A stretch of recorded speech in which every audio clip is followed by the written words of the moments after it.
আজকের খেলা সুন্দরভাবে হাঁটাহাঁটি দুই পক্ষে লড়াই হচ্ছে। আজকের খেলা উপভোগ করছে হাজার হাজার দর্শক।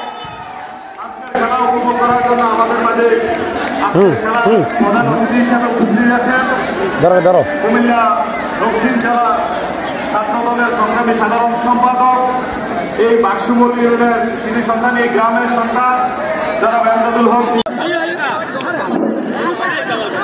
কমিটির লোক এবং দুই দলের খেলোয়াড়দেরকে সকলকে মঞ্চের সামনে আসার জন্য। বিসমিল্লাহির রহমানির রহিম। বাক্সমুলের আজকের এই এলইডি টুর্নামেন্টের চমৎকার এই ফুটবল খেলায় দুটি দল অংশগ্রহণ করেছে, হরিপুর এবং মির্জাপুকুরবাড়। আজকের খেলা সুন্দর একটি খেলার আয়োজন করেছে। আমি টুর্নামেন্ট কমিটিকে ধন্যবাদ এবং কৃতজ্ঞতা ধন্যবাদ জানাচ্ছি বুলচুং উপজেলা ছাত্র দলের সংগ্রামী সাধারণ সম্পাদক, যিনি আজকে এই খেলায় বিশেষ অতিথি হিসেবে উপস্থিত ছিলেন, এবং উপস্থিত ছিলেন বুলচুং উপজেলা ছাত্র দলের সংগ্রামী আহ্বায়ক স্বপন আহমেদ পার্কি সহ উপজেলা ছাত্র দলের যুগ্ম আহ্বায়ক বিন্দু সদস্যবৃন্দ, বাক্সমুল ইউনিয়ন ছাত্র দলের নেতৃবৃন্দ এবং যারা দর্শক উপস্থিত ছিলেন সবাইকে ধন্যবাদ জানাচ্ছি। আজকের খেলাটি খুব সুশৃঙ্খলভাবে অনুষ্ঠিত হয়েছে। যারা বিজয়ী হয়েছে তাদেরকে অভিনন্দন, এবং যারা পরাজিত হয়েছে তাদের জন্য শুভকামনা রইল। কারণ খেলায় একটি দল বিজয় লাভ করবে এটাই নিয়ম, সবাই জয় লাভ করতে পারে না।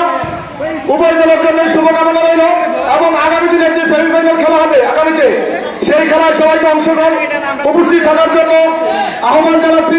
টুর্নামেন্ট কমিটিকে আপনারা সহযোগিতা করবেন, সুশৃঙ্খলভাবে তারা যাতে এই টুর্নামেন্টটিকে সফল করতে পারে আপনারা তাদেরকে সহযোগিতা করবেন। আর আজকে যারা উপস্থিত হয়েছেন তাদের প্রতি আমাদের একটি বার্তা, আগামী দিনে দেশ গঠনে আপনারা আমাদের পাশে থাকবেন। আপনারা জানেন জুলাই আগস্টের আন্দোলনের মধ্য দিয়ে একটি নতুন বাংলাদেশ পেয়েছি। সেই নতুন বাংলাদেশে আপনারা শরীরদার হবেন। আপনারা চিন্তা চেতনা করবেন যে কাদের সাথে চললে, কাদের সাথে মিশলে আগামী দিনে বাংলাদেশের স্বাধীনতা সার্বভৌমত্ব থেকে অক্ষুণ্ণ রাখা যাবে, এই বাংলাদেশ সুন্দরভাবে পরিচালিত হবে। তাই আপনারা চিন্তা চেতনা করে আমাদের প্রিয় নেতা দেশটা তারেক রহমানের আহ্বানে এবং ওনার যে 31 দফা বাস্তবায়ন, সেই 31 দফায় আপনারা অংশগ্রহণ করবেন।